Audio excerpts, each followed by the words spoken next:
बिछड़े हुए प्यार को पा लेना ये बहुत बड़ी बात है। आज एक स्टेज शो हुआ है जिसमें खेसारी लाल यादव और काजल राघवानी दोनों का मिलन हुआ है। खेसारी लाल यादव गाते वक्त रोने लगते हैं और काजल राघवानी उनको गले लिपट लेती है, पकड़ के उनका पसीना पोंछती है। यही कहते हैं इंडस्ट्री है, भोजपुरी इंडस्ट्री, इसमें कुछ भी हो सकता है। और बता देना चाहते हैं कि 4-5 सालों से खेसारी लाल को भटकाने वाले उनके लोग ही खेसारी लाल यादव को भटकाए, उनको सही रास्ते पे चलने का मौका नहीं दिए। लेकिन खेसारी लाल धीरे धीरे संभल रहे हैं, अब संभल जाएंगे ऐसा लगता है हमें।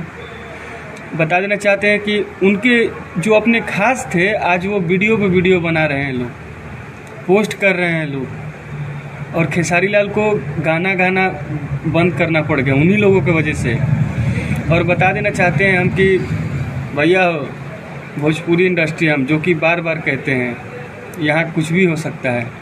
आज खेसारी लाल यादव काजल राघवानी मिले, बहुत ही अच्छा लगा। कहते हैं ना कि